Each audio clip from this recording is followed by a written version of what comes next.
俄罗斯的阅兵专车 T-14终于要上场了。4月底，北约秘书长斯托尔滕贝格表示，乌克兰9个军团已经在北约完成了训练，北约对乌克兰的军援完成度达到98%。目前，乌军接收装甲车1550辆，坦克230辆，并且大量的武器弹药也已供应到位。而进入到5月后，乌克兰各地的天气正在逐渐转暖，翻江期很快就要结束了，这意味着俄乌之间新一轮血战已经进入倒计时。眼看着乌军那边各种新装备上阵，俄军呢自然也要提前准备好应对的招数。根据俄罗斯卫星通讯社发布的文章看，俄军开始使用最新型的主战坦克 T-14阿玛塔对乌军阵地开火了。有朋友可能有印象啊，关于俄罗斯 T-14上场的消息已经传出来多次了，怎么又来了？这个问题呢，就是大兵本期影片要聊的主题。开始前，咱们先聊一聊4次传出 T-14上场的消息。去年10月8号，位于卢甘斯克的米德金斯卡亚村首次传出了 T-14现身的消息，但很快就没了下文。紧接着是去年11月下旬，保加利亚媒体报道，位于俄联邦达达斯坦共和国首府喀山附近的训练场上，一辆 T-14与动员兵们一起训练。根据当时的说法，这些动员兵和 T-14经过系统的训练后，会前往俄乌战场作战。结果和之前一样，也没有下文。直到今年1月25号，英国一家媒体报道，原本俄罗斯准备将少量的 T-14投放到乌东进行使用，但是这一要求却遭到了前线俄军的拒绝。按照当时前线俄军的说法，他们认为 T-14这种先进坦克并不适用于战争的最前沿，相反，用了几十年的 T-62、T-72、T-80、T-90等坦克会更加顺手，也更能适应战争的具体环境。例如，在乌东的第聂伯河流域，俄军工兵往往会给坦克们架起浮桥，要是 T-14来，能不能让其顺利通过都是个未知数。客观来讲，俄军内部也有聪明人。T-14强吗？当然很强。作为全球首款4代坦克，俄罗斯确实是舍得在它身上堆技术，全车无一不是亮点。比如它125毫米的 2A82EM 滑膛炮、无人炮塔、炮塔前置装甲防护区、1500马力的 X 型12缸发动机、阿富汗式主动防御系统、孔雀式反应装甲以及4面雷达、主动地雷干扰系统等技术。此外，它的烟雾发射装置数量也远超之前所有的俄系坦克。未来俄军还准备为其配备搭载无人机的能力，以提高战场态势感知能力。就如同德国的 KF-51黑豹一样，整体看起来确实非常先进。但是当时顿巴斯那块的具体情况确实不适合用于测试新装备，俄军需要的是拿来直接能用的装备，而不是没有经过实战的 T-14。并且作为俄陆军目前最看重的先进坦克，如果上场有所损失，那影响可是相当大的，不仅面子上过不去，还会影响后续的大规模服役。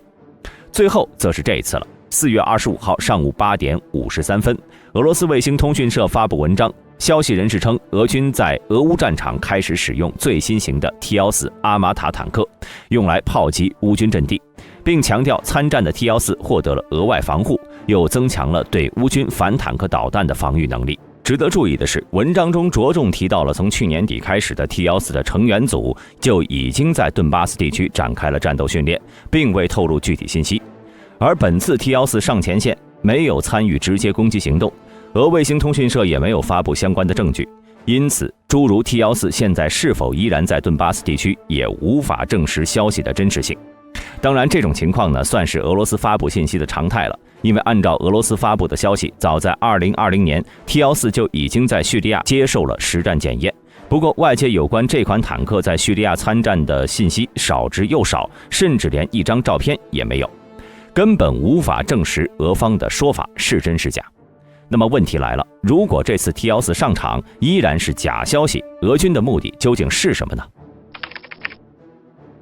以大兵的看法，近期乌军已经大量接收各国援助的坦克装甲车了，几乎可以肯定他们会在反攻中使用豹2、挑战者2这2款先进的主战坦克。因此，在乌克兰翻江期即将结束之际，俄罗斯放出了 T-14已经参战的消息，很有深意。原因在于，从时间线看，俄罗斯每次公布 T-14上场前，基本都有相关的事件发生。第一次的去年10月8号十几天前，俄军刚从哈尔科夫后撤退。第二次则是去年11月下旬，这个时间段前呢，同样是驻扎在赫尔松的俄军刚从第聂伯河西岸撤离至东岸，而这2次撤离过程中都发生了同一件事情，并且这件事情对俄陆军来说影响非常大，那就是 T90 系列坦克被乌军俘获。这组图片呢是 T90M 第一次被俘获，从中呢我们可以看到 T90 独特的遥控机枪还在炮塔顶部。同时，整辆坦克被帆布和伪装所覆盖。而赫尔松撤退，由于当时呢，俄军仅用了3天时间就完成了教科书般的闪电撤离，因此有大量的装备被遗弃了，其中包括台风装甲车、BMP-1 步兵战车、冰雹多管火箭炮以及相对先进的 T90A。2款 T90 系列坦克中呢，虽然 A 型相对于 M 型性能上差点意思，但是2款现役先进坦克被完整的俘虏，这对于俄军的装甲力量来说绝对是一个坏消息。因此，当时俄军陆续放出了 T14上场的消息，很大概率是在迷惑乌军，并对外展示他们有更先进的装备，而且还准备投入战场。俘获不俘获已经无所谓了。由于第3次是英国一家媒体爆出的消息，而且战场前线的俄军部队也明确拒绝了 T14上场，因此就略过不谈了。至于最近这一次嘛，大兵猜测很有可能是俄罗斯对4月12号出现在美国路易斯安那州街头那辆 T90A 的回应。毕竟自家东西都已经被运送到老对手本土了，多少得再给点回应吧。综合来看呢，俄军的 T90 系列坦克多次被俘获，甚至还直接出现在了美国本土，都证明了这款俄军现役坦克泄密已经成事实了。对此，俄罗斯只能不断释放 T14上场的烟雾弹。那么被逼急的俄军有没有可能真的让 T14上场呢？咱们先说答案，即便说被逼急了，俄军也不会让 T14上场，没别的原因，现阶段俄军这款4代坦克还没能力上场。T14的不断上场，对比之前的苏57高调公开参与军事行动，有非常鲜明的对比。因为原型机加量产版共计21架的苏57上场之后呢，执行了数次空中任务。T14这边则是本次消息人士透露的，仅用来炮击乌军阵地。看到这里呢，朋友会说啊，拿地上跑的和天上飞的比，是不是有点欺负 T14了？况且乌军拥有多款先进反坦克导弹，包括了标枪、陶2、自研的斯图格纳 P， 另外还有英国提供的硫磺石等。这些反坦克导弹不仅威力极大，某些还具备攻顶能力。即便是号称4代坦克的 T14，恐怕也很难抵御其攻击。那么咱就来聊一点实际的。前面大兵已经提过了 ，T14的确很先进，但这款装备出现在俄罗斯的装备库中，的确是有点受委屈。因为自从它2015年亮相之后呢，如今7年过去了，和俄军即将换装的诸多先进武器一样，毫不意外地陷入了难产中。虽然俄国防部早在2016年就宣布要采购100辆 T14， 并且计划在2020年起开始列装，但是由于采用了大量新技术，也受限于俄罗斯军费水平着实不高，因此该计划随即破产。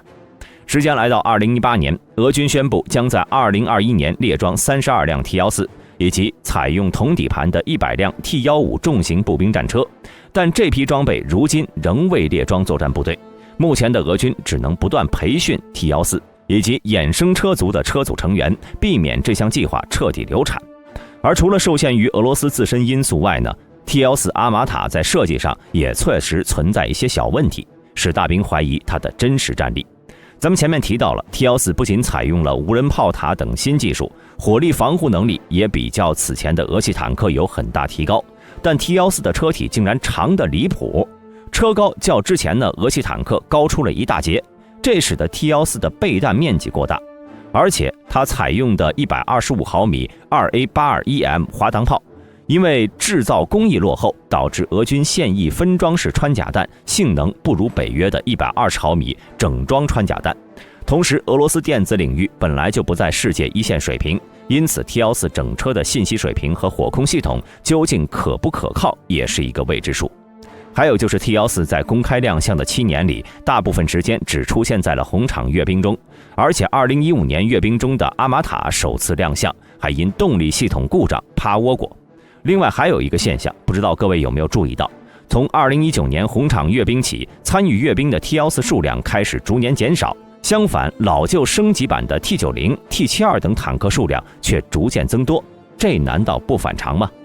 总结来说，目前的 T-14阿玛塔还是一个不太成熟的平台。咱们姑且将2020年俄军透露的 T-14前往叙利亚战场测试的消息视为真实的，但叙利亚战场无论是气候环境还是双方装备水平，都没法和现今的俄乌战场相比。即便 T-14通过环境适应性，恐怕也没有积累多少高强度作战的经验。1年多的俄乌战争已经证明了现代战争不同以往，在乌军诸多的反坦克导弹、反坦克火箭弹、地雷以及末敏弹的针对下，以及 T-90M 都被完好俘获的前提，就算是 T-14真的被俄军拉进了战场充当壮丁，应该也不会像二战中的虎式坦克营一样充当救火队员的角色。T-14进场所能起到的作用，几乎和上世纪的 T-54没有任何区别。1个月前已经有照片显示，俄军开始将这种老式坦克投入到前线了，其作用呢，都是用来炮击乌军阵地。两者的区别不过是射击精度、射程和威力不一样罢了。所以贸然让这款坦克投入到高烈度的战斗中，一旦被俘获，那么后果将比 T-90M 被俘更加严重。也正因如此，在俄乌战场上，俄军装甲部队的支柱从战争早期的 T-90M、T-72B3 和 T-80BVM 这类相对先进的坦克，逐渐转变成了 T-72、T-64 甚至 T-54 这类古董车。根据俄罗斯乌拉尔坦克厂发布的视频显示，车间里尚未完成的 T-14阿玛塔已被裹上了篷布，扔在了一边。